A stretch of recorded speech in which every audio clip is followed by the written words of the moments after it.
drunk and blellum, that from November till October, on market day, thou was not sober, that ilka melder with the miller, thou sat as long as thou had siller, that every nag was care a shoe on, the smith and thee got roaring foo on, that at the Lord's house, even on Sunday, thou drank with Crichton Jean till Monday.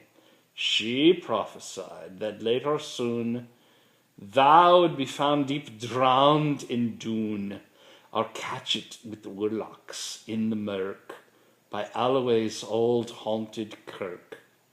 Ah, gentle dames, it gars me greet to think how money counsels sweet, how money lengthened sage advices the husband for the wife despises. But to our tale.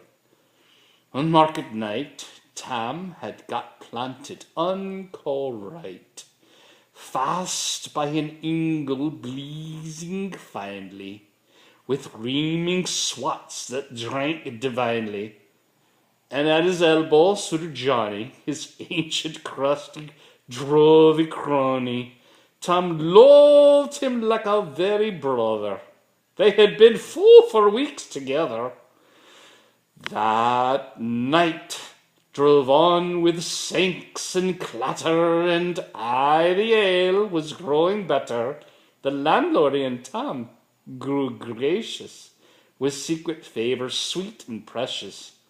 The suitor told his queerest stories. The landlord's laugh was ready chorus. The storm without might rear and rustle. Tam did not mind the storm a whistle. Care, mad to see a man so happy, e'en drowned himself among the nappy. As bees flee home with lades of treasure, the minutes winged their way with pleasure. Kings may be blessed, but Tam was glorious, o'er all the ills of life victorious. But pleasures are like poppies spread. You seize the flower, its bloom is shed. Or like the snow falls in the river, a moment white, then melts forever. Or like the borealis race that flit ere you can point their place. Or like the rainbow's lovely form, evanishing amid the storm. No man can tether time nor tide. The hour approached, Tam was ride. That hour all night's black arched the keystone. That dreary hour Tam mounts his beast in, and such a night he takes the road in as ne'er poor sinner was abroad in. The wind blew as 'twad blown its last. The rattling showers rolls on the blast. The speedy gleams the darkness swallowed. Loud, deep and long the thunder bellowed. That night a child might understand the devil had business on his hand. Weel mounted on his grey mare Meg, better never lifted leg, Tam skelped on through drub and mire, despising wind and rain and fire, whilst holding fast his good blue bonnet, whilst crooning o'er some old Scots sonnet.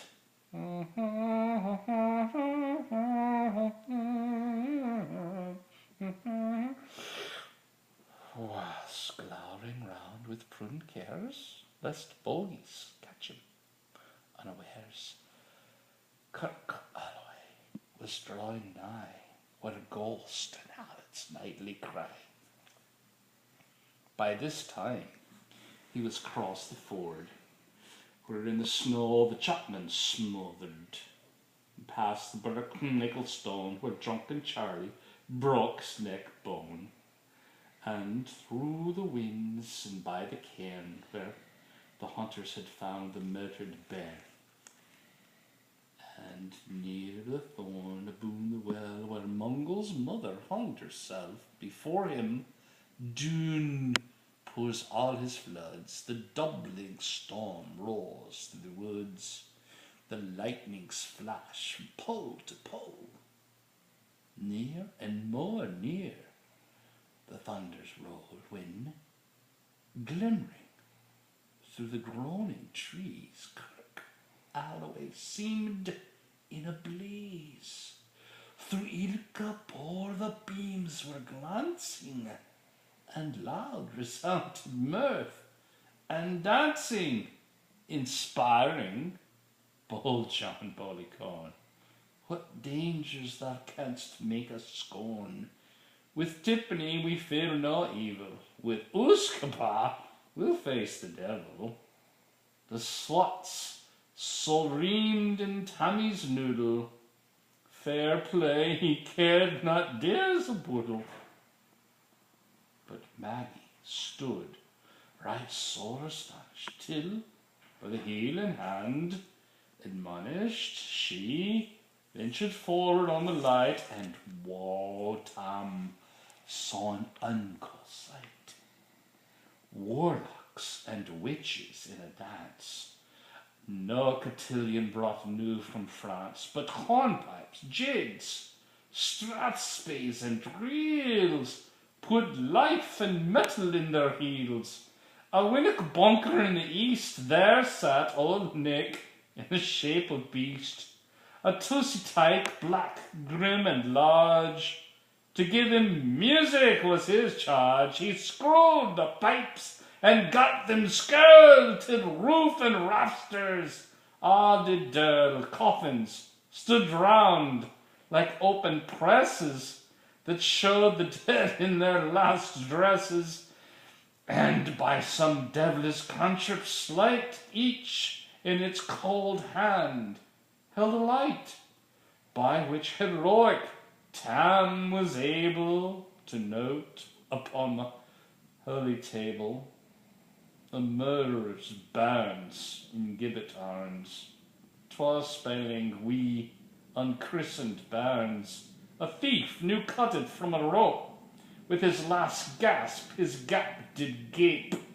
5 tomahawks we blued red crusted, 5 scimitars with murder crusted, a garter which a babe had strangled, a knife a father's throat had mangled, whom his own son o' life bereft, the grey hairs yet stuck to the heft, with more of horrible and awful, which even to name would be unlawful.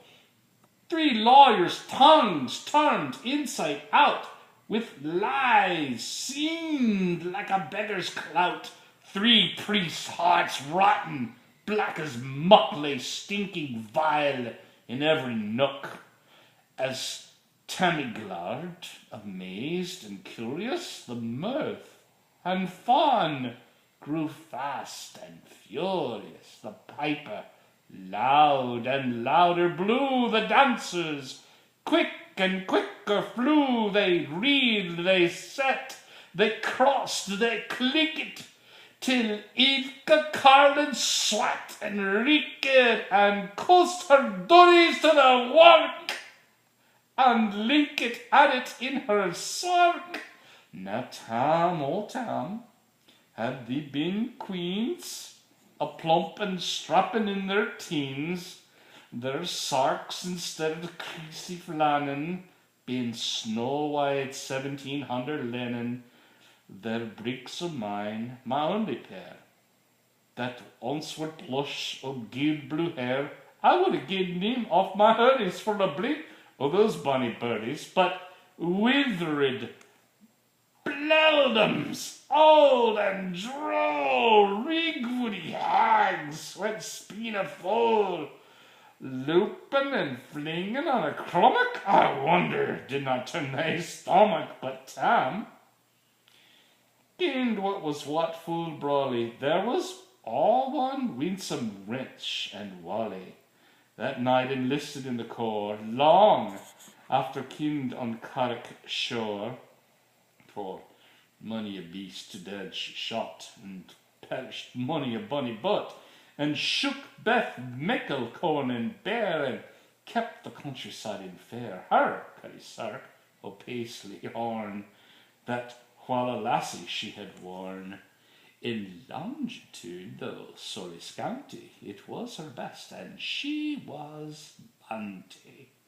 Ah, little kin thy reverend granny, that sark she caught for her wee nanny, with twa pound Scots, 'twas all her witches would ever graced a dance of witches, but here by muse her wing one cure, sits flights is far beyond her power, to sing how Nanny lap and flang, a supple jad she was and strang, and how Tam stood like one bewitched, and thought his very een enriched. Even Satan glowered and fitched full fain, and hotched and blew with might and main, till first one kipper and then another Tam tipped his reason altogether, and roars out, "Well done, Cuddy Sark!" And in an instant all was dark, and scarcely had he Maggie rallied, when out the hellish legion rallied, as bees bizz out with angry fight, when plundering herds assail their bike, as open pussy's mortal foes, when pop she stops before their nose, as eager runs the market crowd, when "Catch the thief!" resounds aloud, so Maggie runs, the witches follow, with money and eldritch screech and holler. O Tam, thou'll get thy feren, in hell they'll roast thee like a heron. In vain thy Kate awaits thy coming. Kate soon will be a woeful woman. Now do they speed the utmost mag, and win the keystone of the brag. There at them thou thy tail may toss, a running stream they dare not cross, but ere a keystone she could make, the faint a tail she had to shake, for Nanny, far beyond all the rest, hard upon noble Maggie pressed, and flew at Tam with furious heckle. But little was she Maggie's mettle on spring brought off her master whole, but left behind her own grey tail. The carlin caught her by the rump, and left poor Maggie scarce a stump. Now, of this tale a truth shall read, if man and mother's son take heed. Whether to drink you are inclined, our Cuddy Sarks in your mind think. Ye may buy the joys over, dear. Remember, Tam O Shanter's mere.